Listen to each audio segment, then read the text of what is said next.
Okay, Assalamu alaikum everyone. This is Mahad Rizwan, Secretary Parliamentary Debates DC, and welcome to the second semi-final of the Argument Arena. Once again, we have some exciting debaters among us and a very experienced adjudicator in Usman Babar Bhai. Uh, yeah, I already mentioned his accomplishments and services to the debates club in the previous match. I think uh, I shouldn't share it now again. So he'll be adjudicating the event and assisting him will be Benjamin Bhai. So I'll share the teams once again. The opening government will be uh, Hadika Salim and Taha Shoaib. The opening opposition will be Benjamin Razakure, sorry, Benjamin by the judge, Samiullah Salim and Muhammad Alamdar. The closing government would be Abdullah Wadan Yahya and Jashir Khan, and the closing opposition would be Khaliqur Rahman and Ihtisham Wali. So, so now we'll begin the proceedings with the opening government with the Prime Minister, which is Hadika Salim.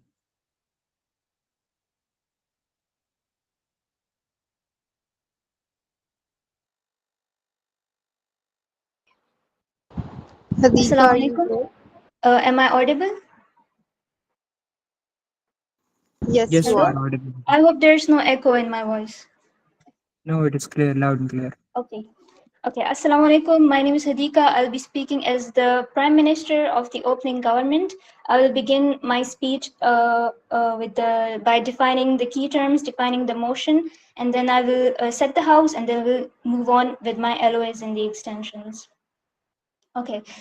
So, what is the motion? This house believes that poverty prevalent in the developing world is a consequence of unsubstantiated activities along with exploitative policies and practices perpetuated by the developed world. Let's move on to the key terms first. Our main key term today is going to be poverty. So according to World Bank 2000, they defined poverty as poverty is pronounced deprivation in well-being, where well-being can be measured by an individual's possession of income, health, education, assets, and certain rights in a society such as freedom of speech. Poverty is also lack of opportunities, powerlessness, and vulnerability. Along with monetary poverty, which is the general definition the term is taken in, we will also going to broaden it to non-monetary indications of well-being such as health and nutrition poverty and education poverty. Second key term, prevalent, means widespread in a particular area or at a particular time. Developing world refers to countries that, according to IGI Global, are the nations that have low living standards, undeveloped industrial base, and low human development index. Consequence, a result or effect, typically one that is unwelcome or unpleasant. Unsubstantiated activities, activities which are not backed up by evidence. Exploitative means treating others unfairly to gain advantage or benefit. So exploitative policies and practices means strategies and actions employed by the powerful that prioritize the extraction of resources and wealth from the powerless regions and benefiting at the expense of local populations. Perpetuated means keep in existence, and developed world refers to the industrialized and economically advanced countries of the world collectively, which is also called the first world. Okay, so the main essence of this debate is poverty and the poverty of the developing countries, which is an effect of the unfair policies and practices of the developed world. So we can take this example as the developed countries kind of a leech, and they are sucking off its host's blood, which is the developing country. Now I will move on to my LOAs. My first LOA is okay. So why are we saying that the main cause of poverty in the developing countries is due to the exploitation by the developed world? There can be many causes to poverty, but let's look at the history and look at the policies due to which the countries are suffering today. My first LOA is the historical exploitation and colonialism. Okay, before my first LOA, I would like to set the house globally because this is not a national issue. Poverty is a global issue. Okay, let's move on with the LOA. We're very late. Okay, historical exploitation and colonialism. The main event that happened during the 18th century was the Industrial Revolution, which began from Britain, and Britain was the colonizer of India or subcontinent. What happened in the Industrial Revolution was, especially the textile industry, gained pace by the invention of not invention but the development and advancement of steam engine and electricity and transportation. Because of these industries, the capitalists they had to lower the labor cost because there was high chances of failure in the sorry failure in the industry, so they had to reduce the cost of labor as lower as possible. This led to the import of laborers from other colonies of the Britain through sea, and this led to high demands for slaves, which would produce foods for workers in the factories, producing crops like sugar, tobacco, coffee that boosted the energy, and palm oils to keep the machinery running. Okay, that's a separate thing. The okay, that's a separate thing. The slaves were working in the in the colonies and in the factories. But let's look at the let's look what's happening inside the colonies. Okay, let's take the example of India. Before uh, before the 1957, before the Yeah, 1854, in 1700, India shared 27% of the world economy. But by 1947, at the time of its independence, its share in the global economy was lower than 3%. And only 0.7% population of India was involved in manufacturing. Yes, Simula, I'll take the POI. are you making the point that poverty in today's world within the 21st century is the sole consequence of colonialism within the 17th and 18th centuries, like 200 years later? Absolutely not, Samullah. We can also conclude that poverty can be because of corruption, because of the internal policies of the country, the political instability, the aid, because of the political instability. It is a multifaceted issue. There is not one cause, but the main there's not one cause for poverty, but the main essence of this debate is we are going to discuss the policies of the developed countries, and that's why I began with the Industrial Revolution. Okay, moving on. Okay, so what were the policies by the British? The first thing that they did was they dismantled all the native industry in India. They cut off all the exports, and they were the sole buyers of the Indian products. And instead of paying in foreign currency, they paid using tax revenues, which led to the artisans' restriction and poverty. By that time, India was also a great exporter of textile. The global demand for Indian textile was 25% throughout the world. Okay, so the Britain and India, they were in competition. So what India did, that they imposed 80% tariff, which led India to an effect that they cannot sell their product to other countries and British won't buy, which led India to only exporting its okay, what's the word for uh what's the word? Okay, I forgot the word, but which shit. Okay, which led to India only exporting its products to Britain. My second LOA is unfair trade practices. Because the poor countries are agriculture based, their markets are, but the agriculture market is very competitive and it is sensitive to change in demand and supply. Okay, so how are the policies of developed countries affecting the agriculture economy of a developing country? When we look at unions like countries and unions like European Union and USA, they have subsidies for their farmers. Therefore, the farmers in low-income countries cannot compete with their products. They also have tariff barriers, which means the developed countries imposed high tariffs on goods from the developing countries, such as textile. For example, USA have high tariffs on apparel import from Bangladesh and India. which means they cannot compete, with the products from USA. Okay, my Deputy Prime Minister will share the other LOAs and they will extend on it. Thank you. Thank you, Adhika Salim, the Prime Minister. Now we'll have the leader of opposition. First of all, the time was 8 minutes, 8 minutes on the dot. And now we'll have the leader of the opposition, which is Samiullah Salim. Am I audible? Yes, you are audible, Samiullah. Now is the time maximum 8 minutes or 7 minutes?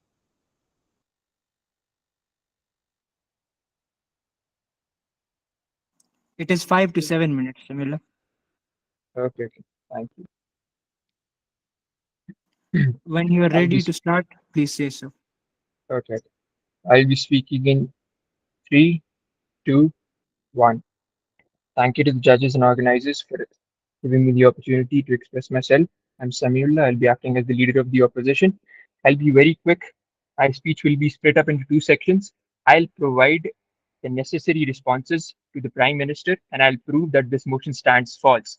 And my deputy leader of the opposition will provide the constructive bit of our argument and prove that why is that notion false and what is the right notion and what should be done within this scenario.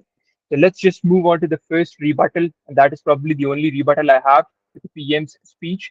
The PM came and talked about colonialism for about 6 minutes straight. I want to tell the Prime Minister that was something that was about 200 years ago, and there have been countries, or there are countries in today's world who have progressed tremendously despite of the fact that they were once British colonies. For example, let's just take the example of India, which is a booming economy. Let's just take Bangladesh. Let's just take Singapore.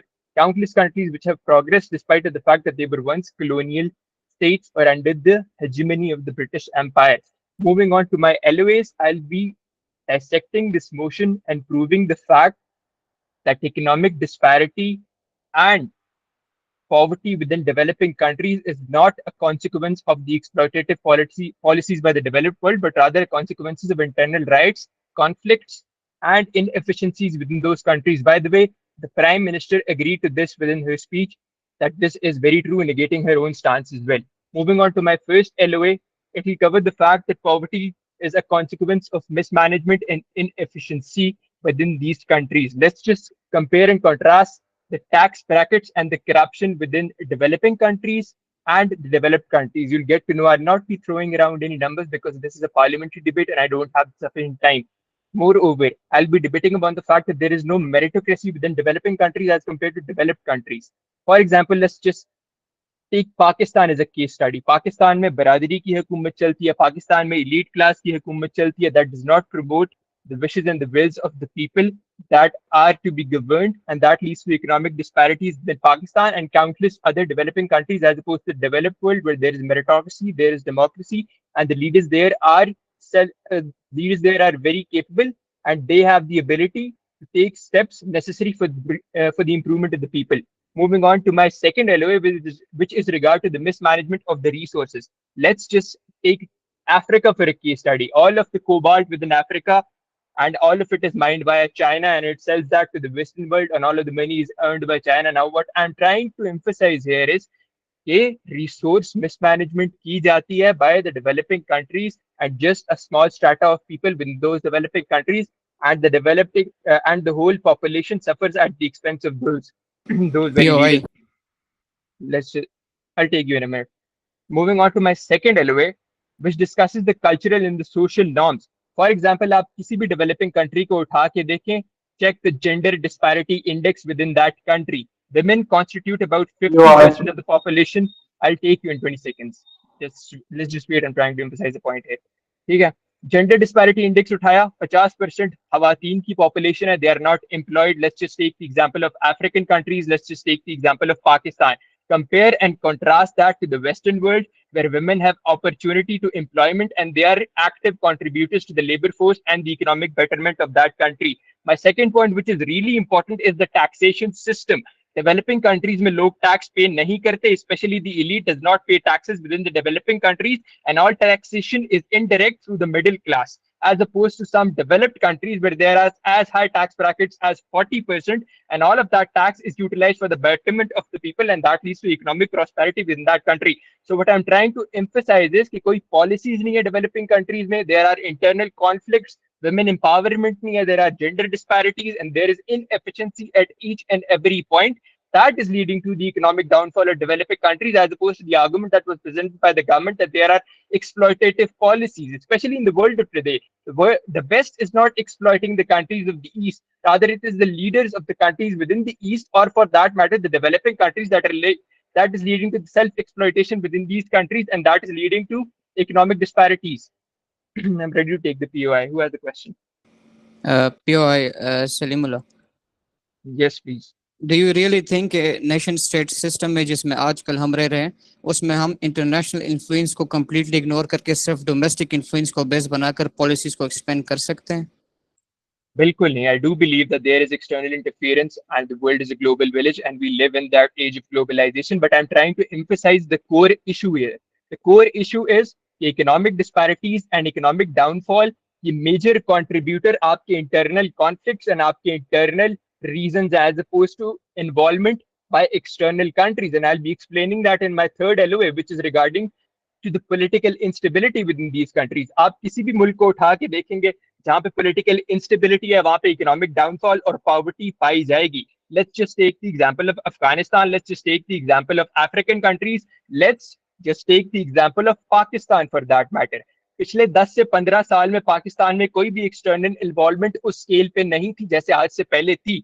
But despite of that fact, there were conflicts among the defense institutions and civilian institutions that led to oustings of multiple PMs. What that creates is political instability and that leads to economic downfall. अब पाकिस्तान एक developing country, आप इसको compare करें एक और developing country से, let's just say India or Bangladesh for that matter, where they have experienced political stability for the past 60 to 70 years. उनकी economic हालत check करें and आप पाकिस्तान जैसी country की economic हालत check करें, या let's just say some African country, compare that to India or Bangladesh. Both of these countries, or rather both of these sections, have been once colonial and these sections were under the influence of the British. But the fact is that India and Bangladesh promoted political stability, but that led to the fact that there is what? Economic prosperity within those countries. Countries like Pakistan, countries like Afghanistan, or countries like Africa, countries like within the Central Africa did not promote political stability due to their internal conflicts, and that led to the fact that there has been economic disparity within those countries. These are my three LOAs which have POI. completely. It is protect time. I cannot answer you, POI. These points prove the fact that the Prime Minister is wrong within their debate, and we have debated upon this stance very well, and my teammate will be providing further extensions to my point. And thank you all.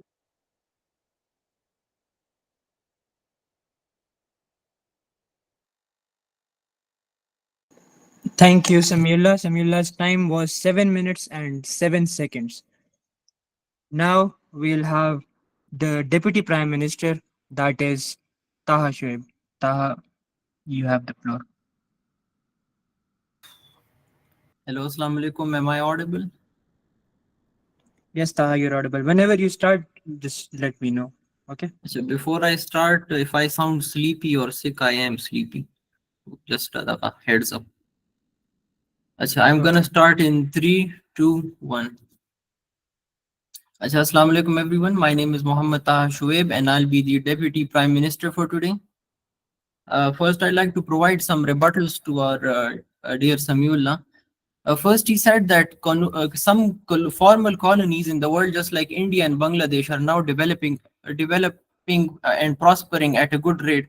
But that is despite the fact that they were colonized, not because of the fact that they were colonized. Isn't it a curious trend that when you look around the world, most developed countries are those who were former colonizers, and those which are developing today, which are poor today, are those countries which have been colonized formerly? Is that not a curious trend?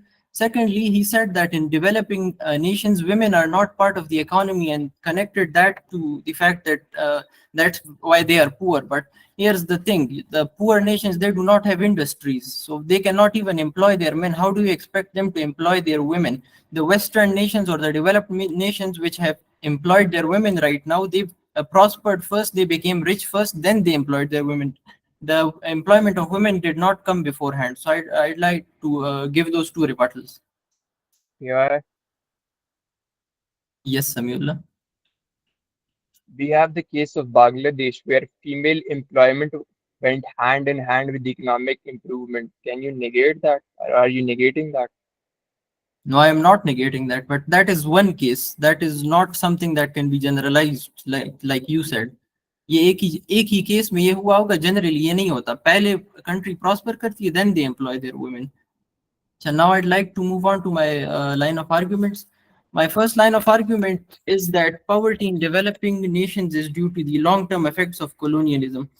If you look around the world, तो आप ये trend देखेंगे कि ये बात मैं पहले कर चुका हूँ, लेकिन आप ये ट्रेंड देखेंगे कि जो डेवलप्ड कंट्रीज है वो फॉर्मर कॉलोनाइजर्स हैं और जो डेवलपिंग कंट्रीज हैं वो colonised countries. So this is not a mayor coincidence. इसमें ये कोई कोइंसिडेंस नहीं है. This is a direct cause and effect relation. Colonisers आए, वो इन मुल्क इस मुल्क पे कब्जा किया, उसके रिसोर्सेज एक्सट्रैक्ट किए, इनको एक्सपोर्ट बेस्ड इकोनॉमी बनाया, लेकिन एक्सपोर्ट भी वैसी export which is unproductive export, और इनको एक ही चीज की एक्सपोर्ट में स्पेशलाइज कराया. They did not let them generalise into different things. एक ही चीज के स्पेशलिस्ट इनको बनाया. लॉजिस्टिक्स, पूरा इंफ्रास्ट्रक्चर सिर्फ एक्सपोर्ट्स की तरफ बनाया, और जो मुल्क के अंदर की अपनी इंडस्ट्री है, जो इंटरनल इकोनॉमी है, उस पर कोई फोकस नहीं था. सब एक्सपोर्ट की तरफ मुल्क के पैसे और रिसोर्सेज जा रहे थे. तो इसलिए जब वो मुल्क कोलोनियलिज्म से जब वो फारिग हुए, when they became free, then they had nothing to show for it. वो एक ही चीज के माहिर थे, and they had nothing else. For example, गाना में अभी तक सिर्फ कोको उनका एक्सपोर्ट हो रहा है. इसी तरह रिपब्लिक ऑफ कॉन्गो में अभी तक रबर उनका मेन एक्सपोर्ट है. ये कोलोनियलिज्म के असरात हैं. इसकी एक स्टैटिस्टिक का मेरी प्राइम मिनिस्टर ने दी है, लेकिन एक I like to say it once again कि before India was colonised by Britain, it constituted of 25% of the global economy. लेकिन 1947 में, after they became free from the Britain, they constituted just 2% of the global economy. वजह इसकी ये है कि उनकी industry को ग्रो नहीं करने दिया, उन पे टैक्सेस लगाए गए, गरीब उनके गरीब तर होते गए, बिल्कुल उनकी इंडस्ट्री ग्रो नहीं हुई. तो इस वजह से उनकी इकोनॉमी टैंक कर गई. मेरा दूसरा लाइन ऑफ आर्ग्यूमेंट है कि पॉवर्टी जो है ये एक साइकिल है. This is not something that just comes out of nowhere. इसमें जो साइकिल का फर्स्ट बंदा होता है, he is the most responsible for this cycle. आजकल की कैपिटलिस्टिक सोसाइटी में आपकी वेल्थ इस बात से डिक्टेटेड है कि फर्स्ट तो ये कि आप कहाँ पैदा हुए, दूसरी बात ये कि आप कितने रिसोर्सफुल हैं. रिसोर्सफुल आप तब होंगे जब आपके पास एजुकेशन होगी, जब आपके पास इंडस्ट्री होगी, तभी आप रिसोर्सफुल होंगे.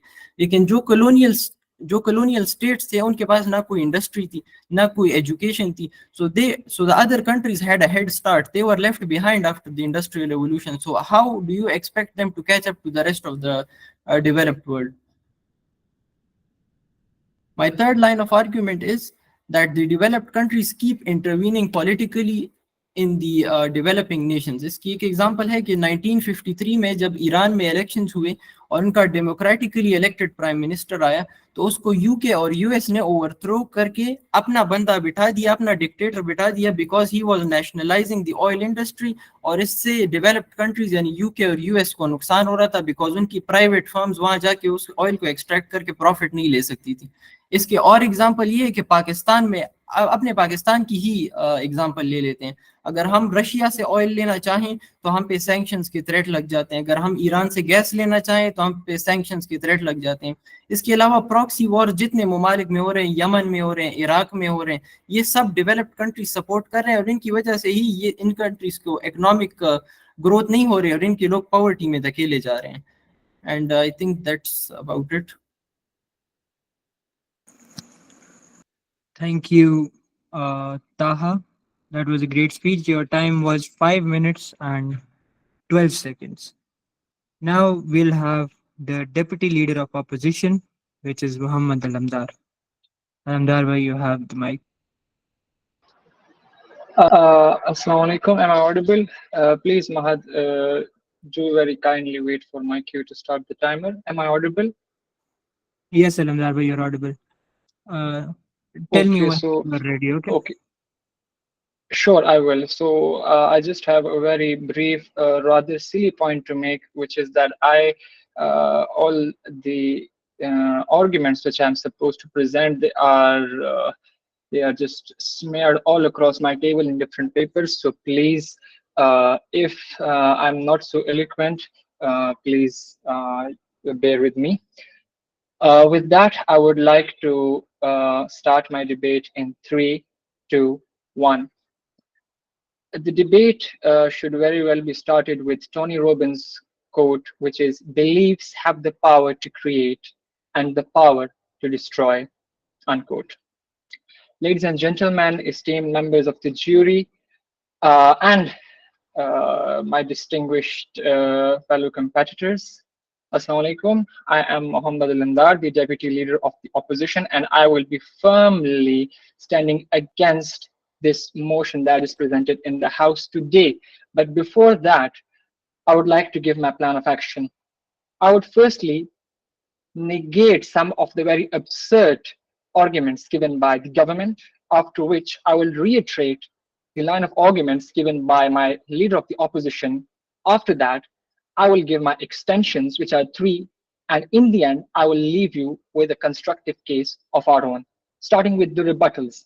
First of all, the Prime Minister, उन्होंने जो पॉवर्टी की डेफिनेशन थी उसको बहुत ब्रॉडन कर दिया. उन्होंने बात की हेल्थ की, उन्होंने बात की फ्रीडम ऑफ स्पीच की, उन्होंने बात की और बहुत सारी चीजों की, लेकिन in the end of the day, her debate was solely focused on industrialization and colonization.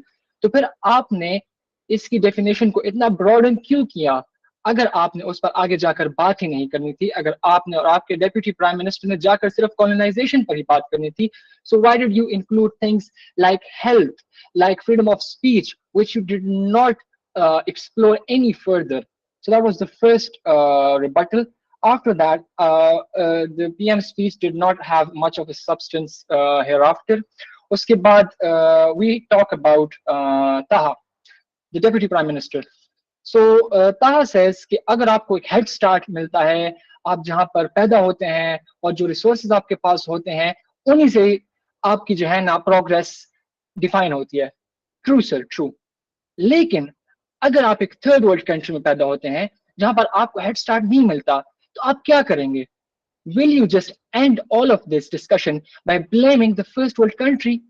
क्या उनको ब्लेम करके आप अपनी इकोनॉमी को खुशी खुशी स्टैग्नेशन की तरफ जाते हुए देख सकते हैं? Is that your plan of action?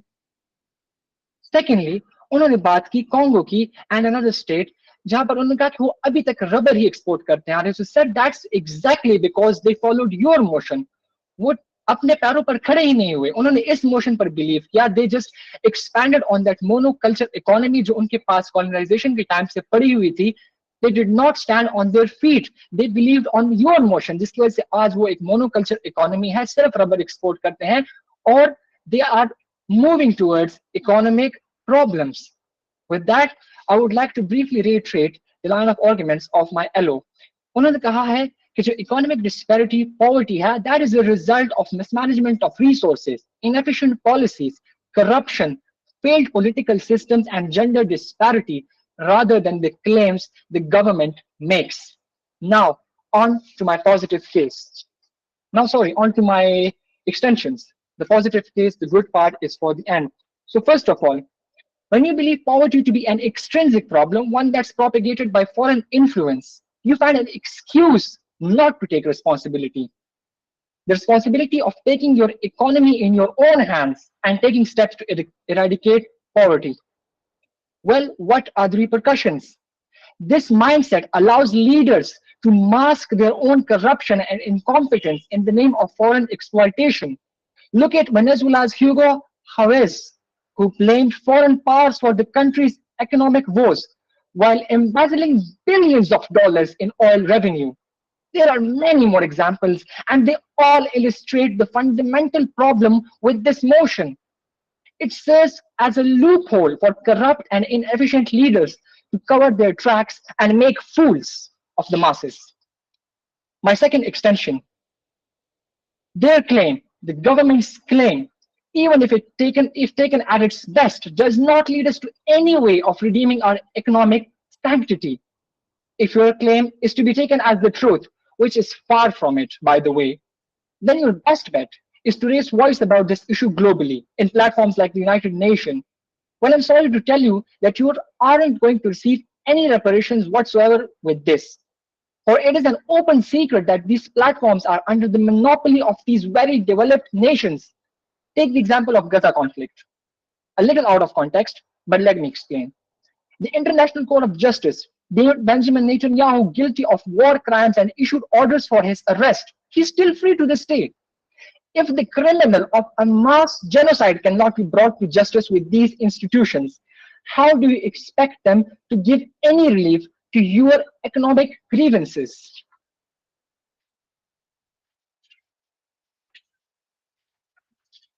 My third extension is that by supporting this motion, you will be inevitably dependent on these foreign powers whose exploitation and intervention you fear so much. When your workforce is incapable, when your economy is stagnant, क्योंकि आपने तो सारा blame first world countries पर डाल दिया है, you are not working towards your own progress. So फिर you are doomed for economic downfall. And where does that bring you? To the doorsteps of these foreign powers, asking for their aid, their assistance, and letting go of your sovereignty, autonomy, and national interests in the trade-off.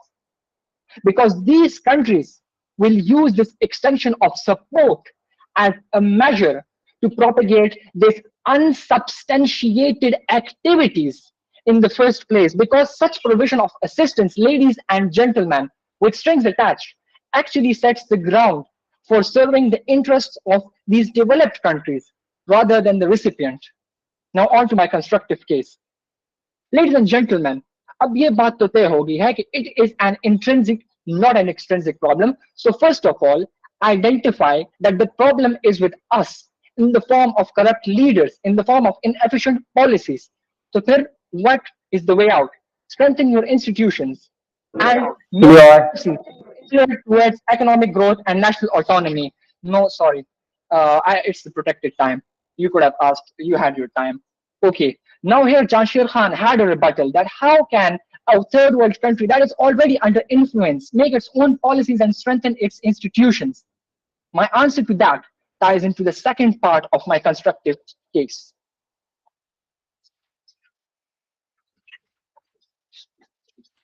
Which is promoting citizen engagement and capacity building. जब आप अपनी society में तालीम और हुनर के लिए काम करेंगे तो उसके दो फायदे होंगे. एक तो आपकी इकोनॉमी सेल्फ रिलायंस की तरफ जाएगी क्योंकि आपके पास स्किल्ड वर्कफोर्स है. Now what are the examples? The examples are South Korea, a war-torn country, Singapore, a post-colonial state who invested in education and capacity building and have emerged as multi-billion-dollar markets in technology, IT, and entrepreneurship. दूसरा, जब आप अपनी आवाम को educate करके उन्हें ये यकीन दिलाएंगे कि they do have a future in this country, तभी वो लोग आकर अपने फ्यूचर को सिक्योर करने के लिए मुल्क की पॉलिसीज को, मुल्क के इदारों को अकाउंटेबल करेंगे, उनसे अकाउंटेबिलिटी मांगेंगे. That's when a country will go and make its own policies and strengthen it's institution because it has a nation that is educated, that demands its right and is willing to take the responsibility of their economy. Their example is Brazil. Janshir Khan example is Brazil, जहां पर US ने कितनी कोशिश की कि they have to be dependent on their oil industry, but no, they went on to establish their ethanol industry, and that significantly diminished their poverty. So, though I'm way above the time, I have to make this case very strong and very clear that this is a false belief, a false notion. It's an intrinsic problem, though there will always be extrinsic interventions. That is not the major problem, and more importantly, that not the path to salvation. I rest my case. Please let this motion fall.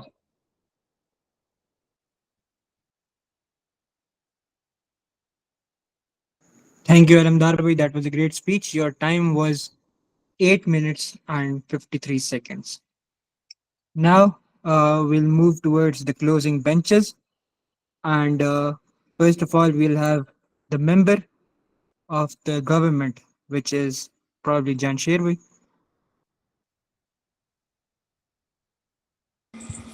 जी महत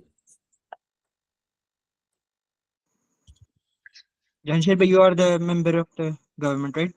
yes. You have the floor now. अस्सलाम वालेकुम everyone. Usman भाई अस्सलाम वालेकुम. Start अभी करने से पहले अमूमन वही होता है कि میں کہیں بھی گیا لوٹا تو تیرے پاس آیا, بس یہی ایک بات ہے ہر جی میری ہر جائے کی. تو again starting with the same thing جو کہ کل چھوڑا ہوا تھا. My time starts now 3 2 1. Okay, بسم اللہ الرحمن الرحیم. سب سے پہلے گورنمنٹ کی طرف سے پرائم منسٹر نے ہاؤس کو صحیح سے ڈیفائن کیا, اور اس میں جو کی ٹرمز تھے ان کو بھی ڈیفائن کیا گیا ہے. لیکن یہاں پر ایک چیز میں ایڈ کرنا چاہوں گا, being a member of the government, کہ جب بھی آپ ڈیولپڈ اور انڈر ڈیولپڈ نیشنز کو ڈیفائن کرتے ہیں تو اس کے لیے کرائٹیریا ہے جو کہ 4 پوائنٹس کرائٹیریا جو کہ سیٹ کیا ہے پال ڈی انیری نے in his book international politics power and purpose in global affairs. اس کے chapter number 9 fundamental points of international political economy, and chapter number 10 کو اگر آپ اٹھا کر دیکھیں گے پیج نمبر 189 سے لے کر 199 تک, تو اس میں کلیئرلی 4 پوائنٹس کو اس نے ایکسپلین کیا ہے, جس میں 4 پوائنٹس میں سب سے پہلا پوائنٹ جو ہے وہ اس میں ہے کہ advance industrialisation, high per capita income, number 3 is robust health care system, اور number 4 is high human development index. انہی 4 پوائنٹس کے بیسس پہ آپ ڈیولپ نیشن کو اور انڈر ڈیولپ نیشن کو ڈفرینشیٹ کر سکتے ہیں. سیکنڈ, جو یہاں پر ایک بہت ہی عجیب سا کانسیپٹ ایکسپلین کیا جا رہا ہے بار بار کہ first world countries, second world countries, third world countries, تو ان کے مطابق کہ جو کولڈ وار ایرا جب اینڈ ہوا تو اس کے مطابق according to post modernism and modern academics یہ first world, second world, third world کا کانسیپٹ آبسولیٹ ہو چکا ہے. ابھی developed world and under developed world اور ڈیولپنگ ورلڈ یہ کانسیپٹ آج کل ایگزسٹ کر رہا ہے, تو اس چیز کو اگنور کیا جائے. اور اس کے علاوہ جو لیڈر آف اپوزیشن تھے انہوں نے, اور بلکہ اپوزیشن کے بینچز کی طرف سے سارا کا سارا اگر میں سمرائز کر لوں تو انہوں نے کمپلیٹلی انٹرنیشنل انفلوئنس کو اگنور کیا ہے کسی بھی نیشن اسٹیٹ سسٹم میں, ٹھیک ہے. جبکہ ان کو یہ بتاتا چلوں کہ اینڈریو ہیوٹ کی کتاب ہے گلوبل پالیٹکس, اس کو آپ اٹھا کر دیکھ لیں تو اس میں آپ کو 3 لیول آف انالیسز ملتی ہیں جس کے بیسس پہ آپ کسی بھی پالیسی کو انالائز کر سکتے ہیں اور اس کو فریم کر سکتے ہیں, چاہے وہ آپ کی فورن پالیسی ہو, چاہے وہ اکانومک پالیسی ہو, چاہے وہ پولیٹیکل پالیسی ہو. ان 3 لیولز میں سب سے پہلے individual level of analysis, second level پہ آپ کے پاس national level of analysis, and third point پہ ہے آپ کے پاس انٹرنیشنل لیول آف انالیسس. ان تمام لیولز کو بروکار لاتے ہوئے کسی پالیسی کو بنایا جاتا ہے اور امپلیمنٹ کیا جاتا ہے, جبکہ اپوزیشن کی طرف سے صرف انڈیویجول لیول کا پتہ ان کو, نیشنل لیول کا پتہ, انٹرنیشنل لیول آف انالیسس کا ان کو سرے سے پتہ ہی نہیں ہے. اس کے بعد آتے چلوں اپنے لائن آف آرگومنٹس کے اوپر. تو سر ایک کوٹ سے سٹارٹ کرتا ہوں, تھیسیڈیڈس کا ایک کوٹ ہے کہ the strong do what they have the power to do and weak accept what they have to accept. Simple سی بات ہے, ٹھیک ہے.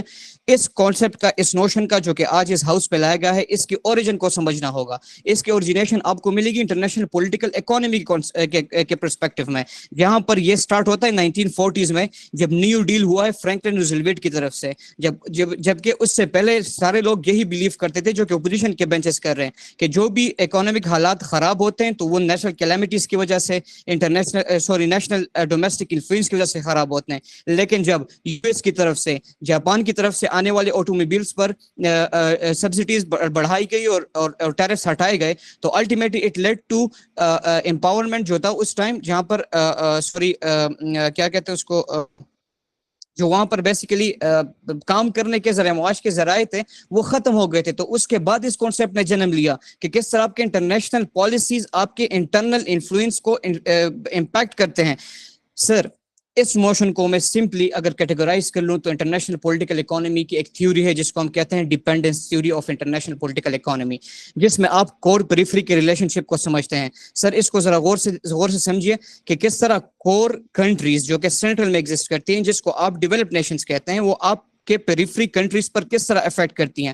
اس کے کور ایزمپشن جو ہے انڈیپینڈنس تھیوری کا وہ یہی کہتا ہے کہ آپ کے پاس ایک کور کنٹریز ہے, ایک پیریفری کنٹریز ہے. کور کنٹریز کیا کرتی ہیں کہ پیریفری کنٹریز سے را مٹیریلز اٹھاتی ہیں, اس طرح کی پالیسیز بناتی ہیں کہ ان کو ڈیپینڈنٹ بناتی ہے ڈیولپڈ نیشنز کے اوپر, اینڈ الٹیمیٹلی مینوفیکچرز جو ہوتے ہیں وہ آ کر یہاں پر بھیجے جاتے ہیں, جس کی وجہ سے آپ کی جو اکانومک ڈسپیرٹی آ رہی ہے یہ simply and very simply dependence theory کے کور پیریفری ریلیشن شپ سے ایکسپلین ہوتا ہے. سر سیکنڈ تھنگ کہ انٹرنیشنل انسٹیٹیوٹس جتنے بھی آپ کے بنائے گئے ہیں جس کے بارے میں ریئلسٹ آرگیو کرتے ہیں کہ they are under the control of powerful elites, یعنی جو کہ پاورفل ایلیٹس آپ کے ڈیولپ نیشنز ہیں وہ جو کہنا چاہتے ہیں ان کو وہی کرتے ہیں. آپ کی ایگزامپلس اٹھا کر دیکھ لیں, آئی ایم ایف کو اٹھا کر دیکھ لیں, آپ ورلڈ بینک کو اٹھا کر دیکھ لیں, آپ ایشین ڈیولپمنٹ بینک کو اٹھا کر دیکھ لیں, ان کی پالیسیز کو آپ اسٹڈی کریں اور کس طرح وہ اثر انداز ہو رہی ہے ڈیولپ نیشنز کے اوپر, تو آپ کو بیسیکلی اس نوشن کی سمجھ آ جائے کس طرح ایکسپلوائٹیٹو پالیسیز کس طرح آپ کے اندر پاورٹی کو بڑھا رہی ہے, وہ انہینس کر رہی ہے, اسٹرینتھن کر رہی ہے. سر ایک اور کانسیپٹ ایگزسٹ کرتا ہے جو کہ سارے لائن آف آرگومنٹس ہیں کہ ڈیٹ ٹریپ جو ہوتا ہے ہوتا ہے آپ کے پاس کہ جس میں آپ ڈیٹ اس کو ڈیٹ دیتے ہیں, اتنا قرضہ دیتے ہیں, قرضہ چڑھا دیتے ہیں. آپ کو پتہ ہے جب 1980s میں 1950s میں جو افریقن کنٹریز پہ قرضہ چڑھایا گیا تھا وہ آج تک اس سرکل میں پھنسے ہوئے ہیں, آج تک وہ اس کو کر رہے ہیں. آپ جو بات کریں کہ آپ انٹرنیشنل آپ ڈومیسٹکلی جو ہے تو اسٹرینتھن کریں انسٹیٹیوٹس کو, ڈومیسٹکلی آپ یہ کریں, تو خدا رہا آپ پہ سب سے پہلے جو آپ کی طرف سے انٹرنیشنل مانیٹری پالیسیز ہیں آپ ان کو تو ایزی کر دیں, تو تب جا کے وہاں پر ڈومیسٹک جو ہے چینجز آئے گی, ان کو امپاورمنٹ ملے گی, ان کو امپلائمنٹ ملے گی. سر اس کے علاوہ جو اکانومک سینکشنز لگتے ہیں آپ اٹھا کر ایگزامپلس دیکھ لیں, آپ رشیا کو اٹھا کر دیکھ لیں. رشیا آپ کا یوکرائن سے پہلے, اس سے پہلے وہ ایک لیڈنگ اکانومی تھی, آپ نے اس پہ جا کر سینکشنز لگائے. آپ ایران کو اٹھا کر دیکھیں, سینکشنز لگائے. آپ کو کیا آپ کو بھول گئے جب یو ایس نے عراق میں انویژن کیا just for the purpose of oil, صرف آئل کے لیے اس نے جب 1990s میں عراق پہ انویژن کیا تھا, وہ کس لیے کیا تھا؟ کیونکہ اس کی ایکسپلوٹیٹو پالیسیز ہیں کہ جس بھی انڈر ڈیولپڈ ورلڈ میں اس طرح کے پوائنٹس اوریجنیٹ ہوں تو اس کو جا کر ایکسپلوٹیٹو پالیسیز بنا کر اس پہ قابض ہو جاؤ. سملرلی گلوبل ٹریڈ انیکوالٹی کو آپ دیکھ لیں. سر ایک امپورٹنٹ پوائنٹ ہے کہ جتنی بھی ڈیولپڈ نیشنز ہیں وہ سبسیڈائز کرتے ہیں اپنے ہی اندر, اپنے ملک کے اندر سیکٹرز کو سبسیڈائز کرتے ہیں. Like for example U S نے سبسیڈائز کیا آپ کے اپنے ایگریکلچر کو, جس کی وجہ سے انٹرنیشنلی ٹریڈ ڈیفیسٹ آیا, ٹریڈ انیکوالٹی آئی. یعنی وہ لوگ جو کہ باہر ممالک میں تھے, جو کہ آؤٹ آف یو ایس تھے, ان کے ایگریکلچرسٹ فارمرز کمپیٹ ہی نہیں کر سکتے آپ کے انٹرنیشنل اکانومی کو لے کر, انٹرنیشنل مارکیٹ کو لے کر.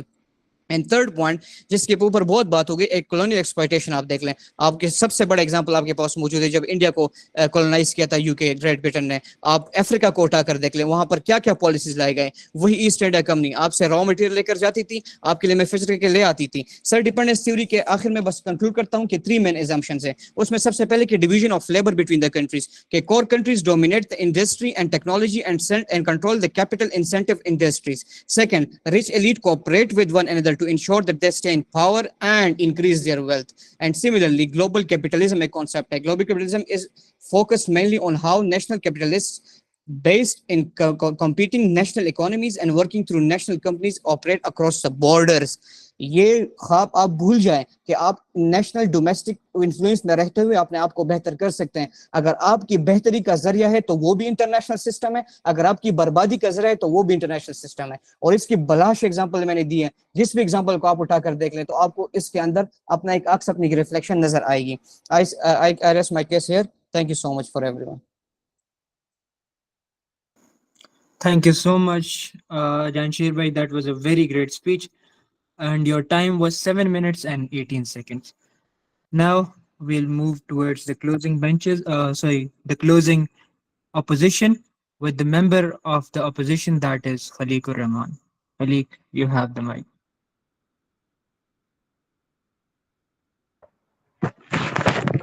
Assalamu alaikum. Am I audible? Yes, you are audible, Khaliq. Now, before I begin my speech, Mahad, begin my side of the argument, I would like to clarify that I would be using both languages, English and Urdu, as this is a bilingual debate and I'll be switching between them. So I will start my speech in 3, 2, 1. Bismillahirrahmanirrahim. My name is Khaliqur Rahman and I have been assigned the role of member of the opposition. First of all, I would like to thank all of the hosts and all the jury, all the viewers and all my fellow debaters to be here to hear my side of the argument.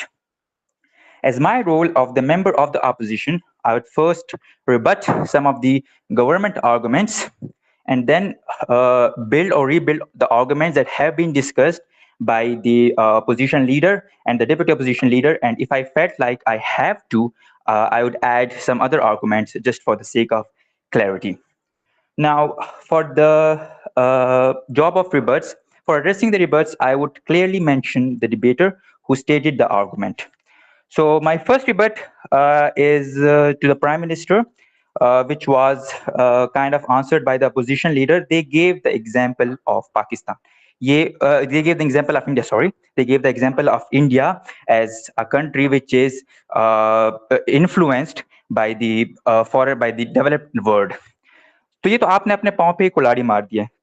India is one of the best examples that came out of poverty after British colonization, India and Bangladesh. If we look at the stats, India ranks 40th as the top innovative economic countries globally. And this research is as per Global Innovation Index as of 2023. India ranks 7th position in WIPO report. Now, you might think that they are not related to economy of the country, but they are. These people represent you to the rest of the world. So that was my rebut to the Prime Minister. Secondly, that I have noticed that all of the previous speakers, they talked about colonization. Some of them talked about death and all that stuff. What about war? Some countries have been influenced by war, and they have resurfaced from that, and they have surpassed many of the leading countries in the world. One of the best example of those are Japan and Germany, and I will explain them in detail in the surface of my arguments. Okay. Now, Deputy Prime Minister, member of the government, all of them focused on how developed countries, how developed world bring poverty to the underdeveloped or developing world. Yes, that is true. They bring poverty, but this debate is not about poverty. This debate is about poverty prevalence. Whether poverty prevails in a country, whether it remains in a country or not, it solely depends. It depends. But it solely depends on that country's own actions. All right. Another rebut was to the Deputy Prime Minister. He said that in some of the countries that were affected by colonization, they still export coca. Why is that? Why are they still exporting coca? Because they have conservative mindset, because they are not trying to do something else. What their fathers or grandfathers or grandfathers used to do, they are still doing the same thing. And my last rebut would be to the member of the government. Okay, so some of the rebuts I'll leave for my government whip, as that is his main job. That wasn't my main job, but sorry, I got carried away with it. Now I come to the my line of arguments. So the first line of argument is that I would say, before I state any of the line of the arguments, is that the prevalence of poverty is not caused by unsubstantiated activities and practices perpetuated by the developed world, but that are prevalence of poverty. So my first LOA is conservatism. Conservatism. Now that is the main reason why countries cannot grow out of this mindset of poverty, because they do not accept a change. If you ask, अगर आप पाकिस्तान में से किसी से पूछे कि internet में क्या होता है, तो वही कहेंगे इंटरनेट फजूल चीज है, इसमें लोगों को आजकल के बच्चों को खराब कर देती है. फोन अगर बच्चे के हाथ में या किसी टीनेज के हाथ में देखे तो एवरीवन अज्यूम्स कि वो गेम ही खेलता होगा. Well that is not the case. वो उसको सही से यूज कर सकता है, बट हम उस पर सोचते ही नहीं है. अगर हम इसके एग्जांपल्स देखें जिन कंट्रीज में कंजर्वेटिज्म नहीं है, तो इंडिया की एग्जांपल हमारे पास आती है. Japan is the only country that has been nuked in history. That is the only country, and 2 of their cities were nuked. Yet they are on top of the country. They were on top of the world. They have progressed so much. If we consider the example of the Germany has been involved in 2 world wars. Yet their technology, their arm, all of their stuff is so much better. So my second line of that was all from my first line of argument. My second line of argument is victim mentality. That was also briefly explained by deputy leader of opposition, if I'm not wrong, that we say that everything we do is there, it is influenced by America or some other countries. And for that example, I would like to just add an example, that is what are we doing in the case of Palestine? The Muslim world is so much larger than the population in the Israel, yet what are we doing? We are doing literally nothing, because we say that we are victims. We are just letting the people of Palestine die and their kids die, because we have this mentality of a victim. My third LOA is prevalence of non-patriotism. आप पाकिस्तान में देखते हैं, आप अपने उसमें देखते हैं, अपनी कॉलेज में देखते हैं कि हर बंदा after MBBS he wants to go to USA. Why is that? वो पाकिस्तान में क्यों नहीं रह सकता? वो पाकिस्तान में कमा के पाकिस्तान की जो ग्रोथ है, जो इकोनॉमिकल ग्रोथ है, वो उसमें क्यों हेल्प नहीं कर सकता? Okay, so After that, okay, that is all from my side. And in the summary, for summarization, I would just say that humans are the best resource for a country's development. I would repeat it: humans are the best resource for a country's development.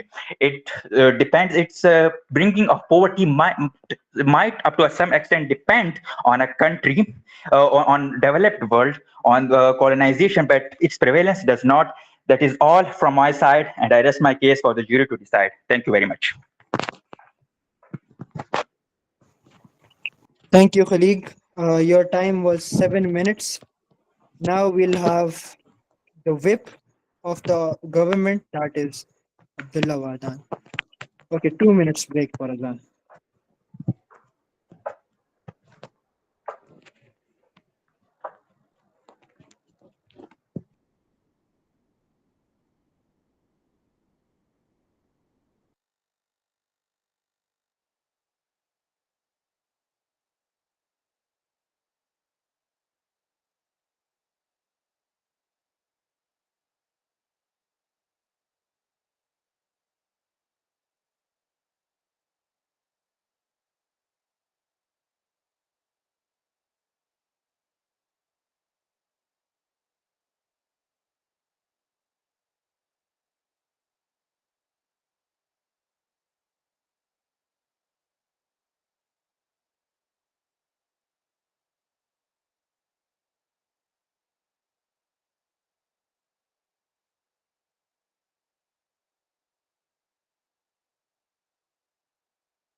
Bismillah ar-Rahman ar-Rahim. Am I audible, everyone? Yes, Abdullah Wadan, you're audible. Assalamu alaikum. I'm very thankful to my fellow speakers for giving us enough opportunity to have enough points. I'm very thankful to everyone, the organizers and the educators for being here. Um, the debate today is as simple as it gets. Our point of view is that the unsubstantiated activities and exploitative policies are leading to poverty in the developed world. It is as simple as that, and the opposition or the opposition is negating it like it's not even there. So first of all, I'll start with my rebuttals.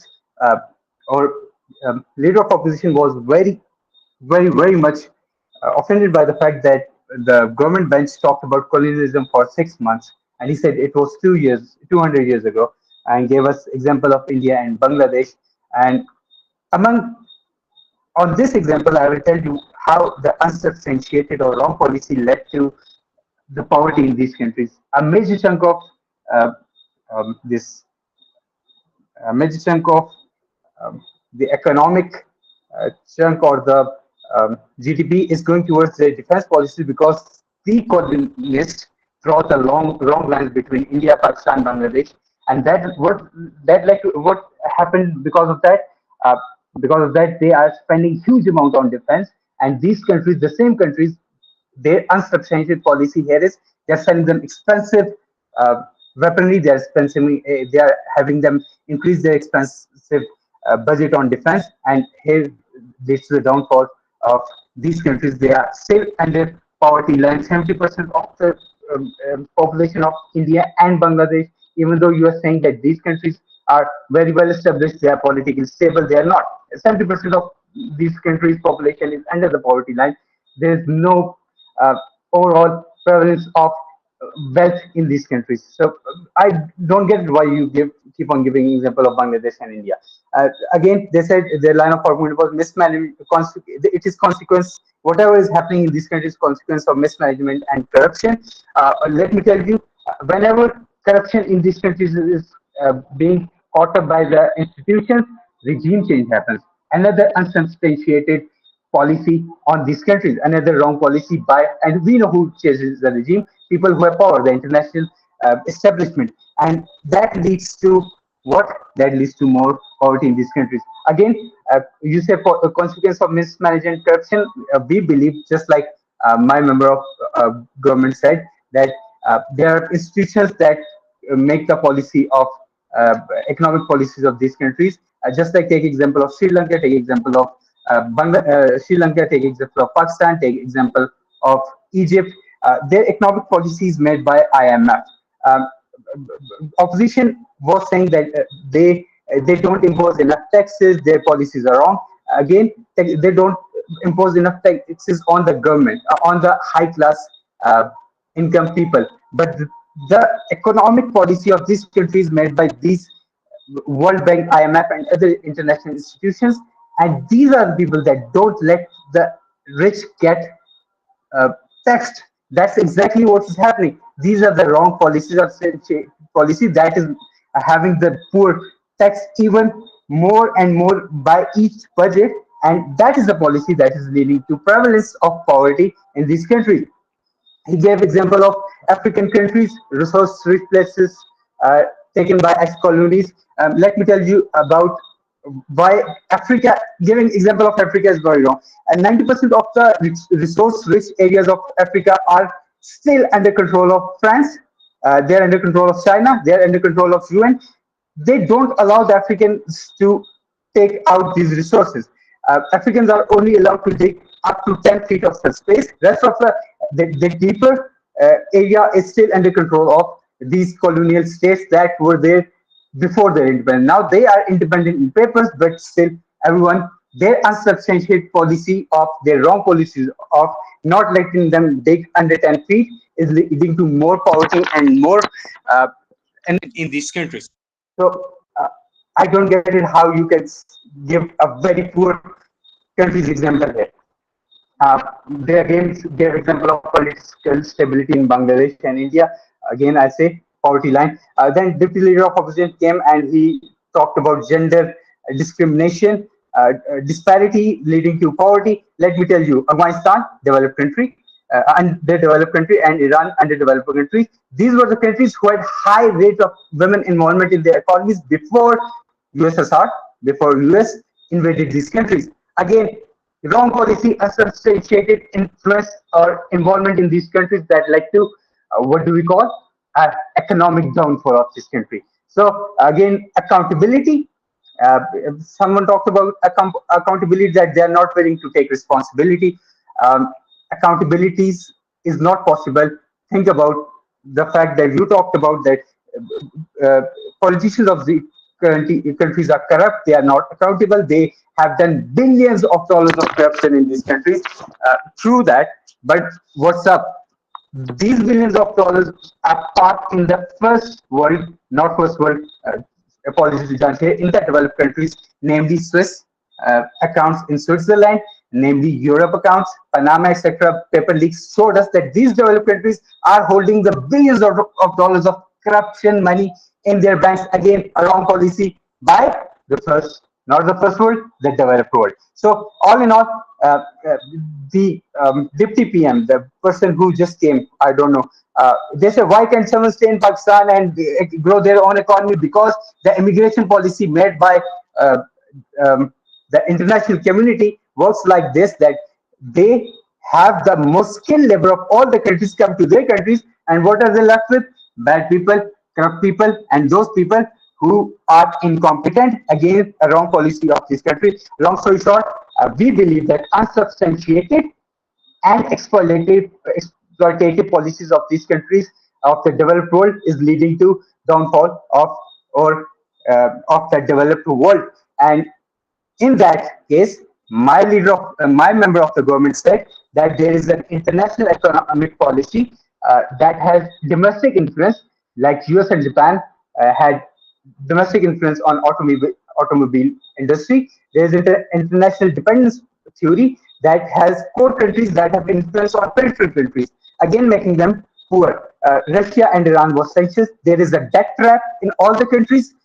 They are giving them so much loan on such a high interest rate that they cannot return it, and every time they have to take more loan. Again, unsubstantiated wrong policy leading to prevalence of poverty. Again, someone said prevalence of policy is different, blah blah blah. Here's what's the prevalence happens when there is incidence of something, and incidence happens because of these unsubstantiated wrong policy. Uh, that would be our case. I'm hopeful our bench has made this clear that how the international policies are influencing underdeveloped countries and making them more pure. We rest our case here. Thank you so much, everyone, for having us. Assalamu alaikum. Thank you, Abdullah Bhai. Abdullah Bhai's time was 7 minutes and 45 seconds. Now we'll have the last speaker of the day, the whip of the opposition, which is Ihtisham Wali. Ihtisham, you have the mic now. Am I fully audible, Mahad? Yes, Ihtisham, you are audible. Okay, I'll be starting my speech in 3, 2, 1. Okay, Assalamu alaikum, everyone. I'm Ihtisham Wali and I am whip of the opposition. First of all, I would like to thank everyone for joining this session, our members, the audience, and the respected chair, obviously. As whip of the government, I endorse and reinforce the arguments presented by my team. हमारी team ने एक case present किया और हमारे opposition leader साहब ने भी ये बात की कि डेवलप्ड कंट्रीज की policies are not the primary reason of poverty prevalence in under developed countries, जबकि इसका एक बहुत बड़ा कॉज उनकी अपनी governance, mismanagement of governance, rule of law का ना कायम होना और कोई रिफॉर्म्स का ना लाना है. इसी की एग्जांपल हम यहाँ पे अपने मुल्क की भी एग्जांपल इसमें ले सकते हैं. For moving on, the motion that says that poverty prevalent in developing world is a consequence of unjustified exploitative policies of the developed world. This, in my opinion, is total injustice to all the people, to those countries, to our own country, to the government, and the people through all around the world.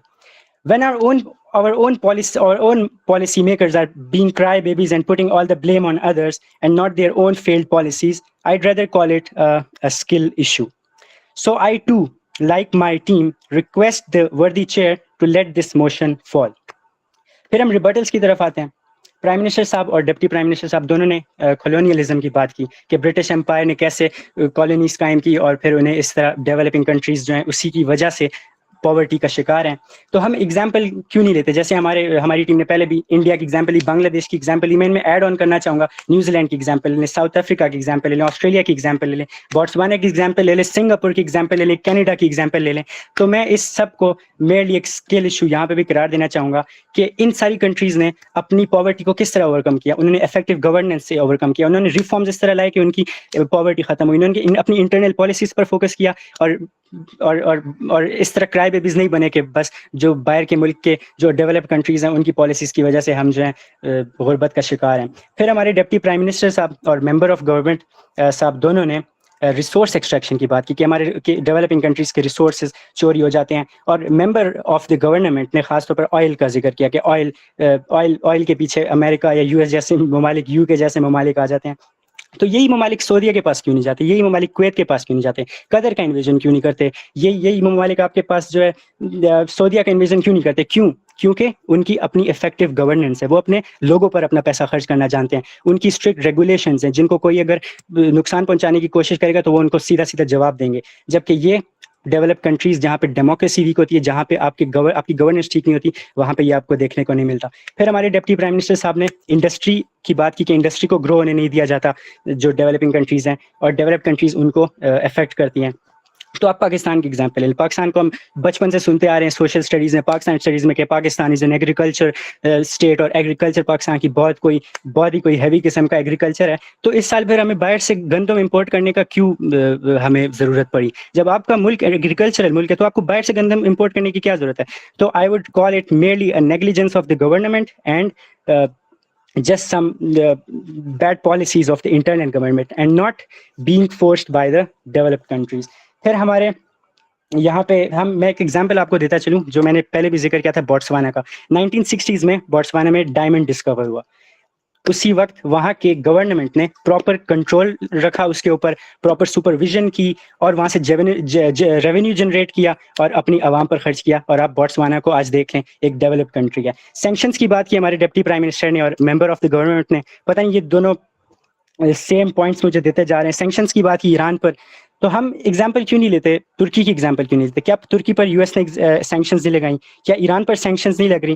لیکن وہ کیوں poverty کا شکار نہیں ہے؟ کیونکہ ان کی governance strong ہے. ایران کو آپ دیکھ لیں، اس نے اپنی ڈپینڈنسی ختم کی. وہ آج کل اپنے جو چاکلیٹس بھی بناتے ہیں وہ بھی اسمگل ہو کے پاکستان میں آتے ہیں، کیونکہ ان کی کوالٹی اتنی بہترین ہے کہ ہمیں باہر سے لینے کی ضرورت نہیں پڑتی. آپ ترکی کی ایگزامپل لے لیں، ترکی نے ایک ملٹری کو جو ہے سروائیو کیا. کیوں؟ کیونکہ ان کی گورننس اسٹرانگ تھی. ان کے لوگوں کا ٹرسٹ تھا ان کی گورننس پر. جب ملٹری کو لگنے لگا تو عوام باہر آ گئی اور اپنی گورنمنٹ کو سپورٹ کیا.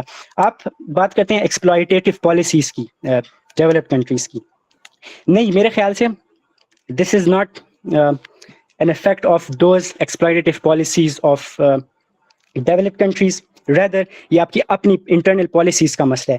کیوں؟ جب آپ گنز اینڈ پاؤڈر کے بجٹ کو 20 گنا زیادہ رکھتے ہیں ایجوکیشن کے بجٹ سے، تو کیسے ختم ہوگی آپ کے پاس پاورٹی؟ جب آپ کے کرپٹ رولرز ہوں جو بار بار این آر اوز لے کے پیسہ لے کے منی لانڈر کر کے باہر چلے جاتے ہیں، تو کیسے ختم ہوگی آپ کے پاس پاورٹی؟ جب آپ کی کنٹری میں اخلاقیات کا نہ پتہ ہو، جب آپ کو امر بالمعروف کا 2020 میں آ کے مطلب پتہ چلے، جب آپ کی ڈیموکریسی اتنی ویک ہو، تو کیسے ختم ہوگی آپ کے پاس پاورٹی؟ جب آپ ڈکٹیٹرشپس کا 3-4 ڈکٹیٹرشپس کا آپ جو ہے آپ سامنا کر چکے ہو، تو آپ کے پاس کیسے ختم ہوگی پاورٹی؟ جب آپ کی منی لانڈرنگ ہوتی ہو، جب آپ الیکشنز کے وقت قیمے کے نام پر ووٹ دیتے ہو، اور آپ ایسے لیڈرز کو آپ اوپر لائیں جو آپ کا پیسہ ڈالرز جو آپ کے ملک میں انویسٹ ہوتا ہے اس کو اٹھا کے باہر لے جاتے ہیں، تو آپ کے پاس کیسے ختم ہوگی پاورٹی؟ آپ کے پاس بزنس مین کا ٹرسٹ نہیں ہے. آپ پیٹریوٹزم کو اس طرح ڈیفائن کرتے ہیں، آپ پیٹریوٹزم کو ڈیفائن کرتے ہیں کہ بس جان چھڑک دینی ہے اپنے ملک کے لیے، لیکن اس طرح نہیں لیتے کہ آپ اپنی لائف کو ڈیڈیکیٹ کریں کہ آپ بیٹرمنٹ کے لیے کام کریں پاکستان کی. سو I'd say کہ merely connecting poverty to international policies is a bit unjust, and I'd again call it a skill issue.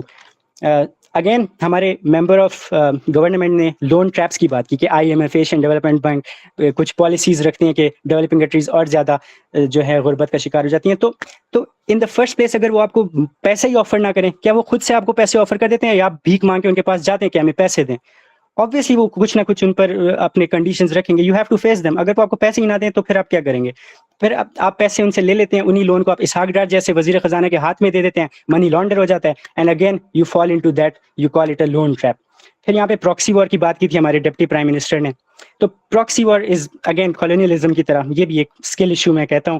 پور گورننس ہوتی ہے کنٹریز میں، آپ کا ڈسٹرسٹ بن جاتا ہے پبلک میں، اسٹیبلٹی نہیں ہوتی. جب انٹرنل اسٹیبلٹی نہیں ہوتی تو ایکسٹرنل انٹیلیجنس اسی کا ایک ریزن ہوتا ہے. سجیشنز میں دینا چاہوں گا یہاں پہ گورنمنٹ کو کچھ، کہ کرائے بیبی بیہیویئر ختم کریں اور اپنے سسٹم کو ٹھیک کرنے میں کوشش کریں.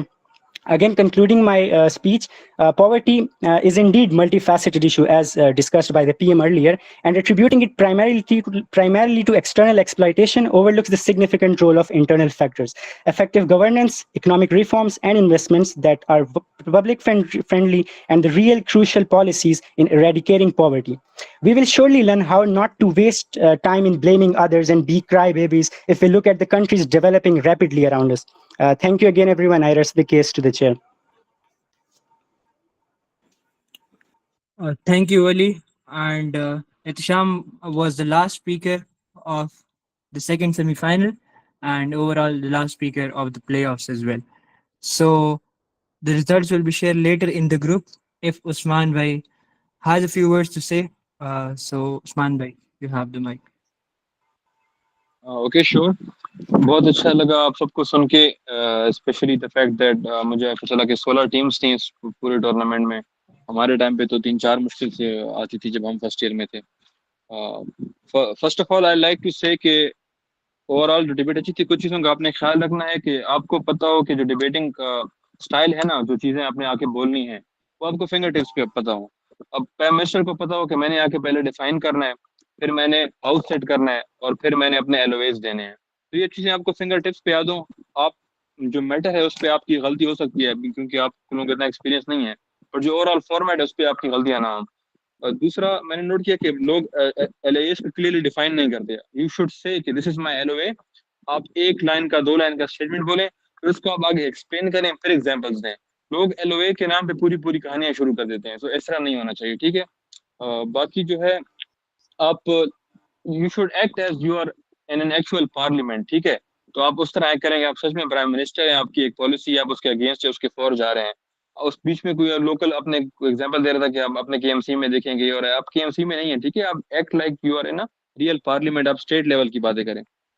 اس کے علاوہ میں ایک بات کرنا چاہوں گا فائنلی کہ جو جانشیر آپ بہت زیادہ ریفرنس دیتے ہیں نا، لیکن ریفرنسز تب ضروری ہوتی ہیں جب آپ کوئی فیکٹ پریزنٹ کر رہے ہیں. جب آپ تھیوریز دے رہے ہیں نا، تو تھیوریز میں آپ نے ایک ریفرنس دی، اچھی بات ہے، لیکن آپ اس کو ایک چیز کو اگر بہت زیادہ انٹلیکچوائز کریں گے تو پھر وہ نہ ایڈجوکیٹر کو سمجھ آئے گی، نہ آپ کے اپوننٹ کو سمجھ آئے گی. کیونکہ اب آپ نے ایک بک کی ریفرنس دے دی کسی تھیوری کے بارے میں، اب اس کے تو اگینسٹ اس ٹاپک پہ تو 100 اور بکس پہ لکھی ہوں گی. اب ہمیں کیا پتا کہ وہ اس کے اگینسٹ ہے، وہ اس کے فور ہے، وہ چیز جو ہے وہ تھیوری ایکچولی دنیا میں اس کو مانتے ہیں، اس کو نہیں مانتے. تو فیکٹس کے لیے زیادہ آپ لوگ ریفرنس یوز کریں، اور جتنا کم آپ تھیوریز کے لیے کریں تو اس کی ایسی ضرورت نہیں ہے. ایک اور بات اس میں تھا کہ اکثر آپ لوگ ایک ٹینجنٹ پہ چلے جاتے ہیں. آپ ایک پوائنٹ شروع کرتے ہیں، پھر آپ کو سمجھ نہیں آتی کہ آپ اس کو اینڈ کہاں پہ کریں. تو جب آپ ڈیبیٹ کے لیے تیاری کر رہے ہوتے ہیں تو میک شور کہ آپ کو پتا ہو کہ میں اینڈ کہاں پہ کروں گا اس پوائنٹ کو، کب میری نیو بات شروع ہوگی. یو جسٹ ازیوم کہ میں بات شروع کروں گا اور اینڈ پہ کہیں خود نہ خود مجھے سمجھ آ جائے کہ یہاں پہ میں نے اینڈ کرنی ہے. تو یہ چیزیں نہیں ہونی چاہیے، ٹھیک ہے. باقی میں نے تو ایک رف اسکیچ بنایا ہے، میں ابھی پوائنٹس ایڈ اپ کرتا ہوں، کنکلوژن اس کی نکال کے پھر آپ کو میں گروپ میں سینڈ کرتا ہوں کہ ونر کون ہے اور بیسٹ اسپیکر کون ہے. اگر کچھ پوچھنا ہے تو آپ لوگ پوچھ سکتے ہیں. Thank you. Thank you so much, Man Bhai, for joining. Thank you, Usman bhai. Okay, so this was the مہد، last yes, Janshir bhai. Ehtisham سے رباب منگواؤ، کچھ سناؤ ہمیں. Inshallah, final rabab session. Ihtisham. Final wicket point. Final mein rabab session. Ihtisham, if you agree. یا شور جانشیر بھائی کی بات کو ہم کیسے ٹال سکتے ہیں. Thank Ihtisham you. has an Instagram page. اس پہ وہ بڑے مزے کے رباب وہ لگاتا ہے. You all should follow that. U chords کے نام سے. EWWCHORDS. Everybody, This, please give this him a is follow. this is unpaid promotion, just to clarify. Okay, so this was the last semi-final, and we'll meet again the day after tomorrow for the final. And the recordings of this session will be on YouTube. If anybody asks for them personally, I would give it to them too. So thank you everyone once again for joining. Usman bhai, Janshir bhai, Vadan bhai, Alamdar bhai, Samiullah, Taha, Hadika, and Itisham and Khalik. So yeah, it will be on the YouTube channel, and thankfully we now have Google Meets Premium with Debates Club, so we can share that on YouTube. So thank you. We'll meet for the final. The results will be shared later. Free trial of the Lavadan way.